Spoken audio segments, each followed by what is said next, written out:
Hi everyone, today I want to show you through my clothes horse setup for winter drying. So it's a bit like MTV Cribs, but for a cloth mum's clothes horse.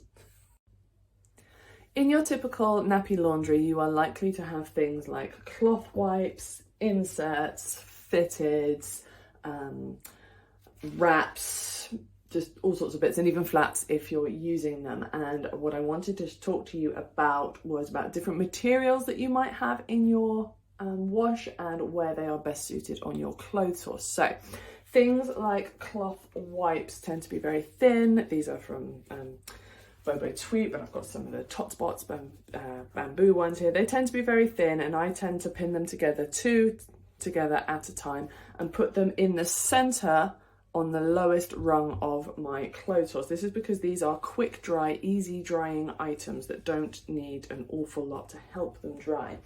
Going up into the middle section, I'm going to put my wraps just because the lower section is too short. These would drag on the floor otherwise. So on the inner sections, I'm putting things like my wraps here. I've got some Tot Spots, some Close Parents, Nappy News, Little Lambs, Fia pockets in there.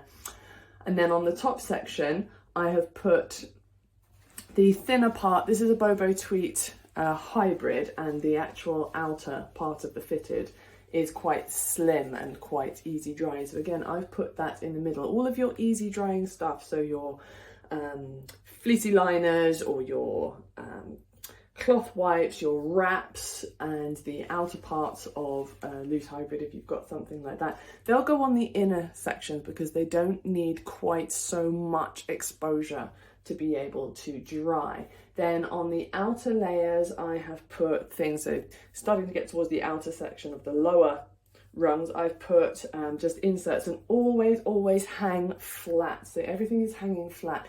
Don't fold it over, because if you fold it over, you're going to double up on the material and it's going to take a lot longer to dry, because drying nappies or drying anything really comes down to air circulation. It's about evaporation. And so you want to create as much opportunity and as much space around each individual item as you can to allow the water to evaporate off.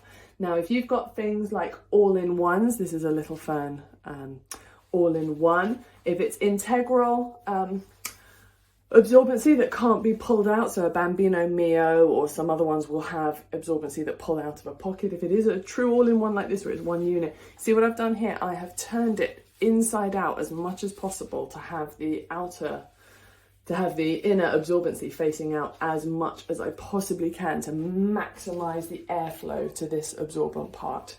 So do that to help your things dry, and also put it at the top outer edge of your clothes horse. This is because this will have the maximum exposure to air here to be able to evaporate. Again, I've done a similar thing here. I've got this is an Ella's House bum hugger, which is organic hemp and organic cotton. So very absorbent. It gets very wet.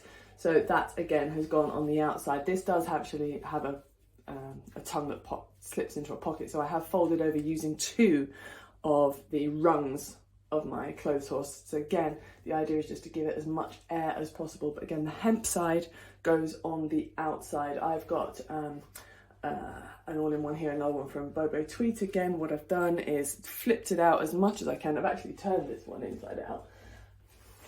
So I've turned this inside out and flipped it out as much as possible to help it dry.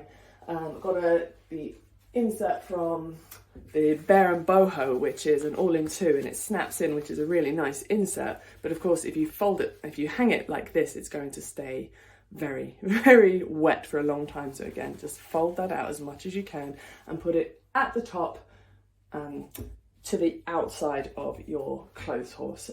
Things like fleecy liners, they can go anywhere. They can even, these things I would say you can even fold in half and just shove over there, because they come out of the wash half dry anyway. But an important point to note when you are trying to dry your nappies is airflow. And here's a little physics lesson. You want to try and put it close to a radiator, because a radiator is going to, one, heat up your nappies, give you some heat to help evaporate, but two, it creates airflow, it's convection. So hot air is going to rise from this radiator and make hot air go all the way up through the clothes horse, and then it will create a little microclimate. I'm not a meteorologist, so I don't know the real word, but the hot air is going to rise and then it is going to cool and sink and come back down, and as that air falls down, it's going to push more hot air up. So what you're wanting to do is create this cycle. So this is why I put it near a radiator. If you are putting your clothes horse right in the corner of a room that doesn't see much light, that doesn't get much heat, then your stuff is going to take a long time to dry. This stuff was hung up yesterday. Within less than 24 hours, all of this is bone dry, including the hemp. So just a little reminder or recap, put your easy drying things in the center at the bottom because they don't need much air to dry. They don't need much of that convection that you're going to get. Put your thicker things like your bamboo towards the outside if you can, and your hemp, things like your all-in-ones that are going to contain hemp and stuff like that as well, or any all-in-ones. Flip them out as much as you possibly can and put them at the top because they are going to get the most of that heat rising air. And yeah, put your clothes horse somewhere where the air is going to be able to circulate. Use the radiator if you can put it near a radiator. Again, I haven't got it, right up next to a radiator. You want to give the air a chance to actually get out, and just use convection as much as you can. Normally, there's a door behind the clothes horse, and I would normally have that open as well, again, just to let the air circulate. So hopefully doing things like this will help your nappies dry more quickly, and we won't get that thing that I see on Facebook all the time of my nappies have been hanging for 3 days and they're not dry. Do this.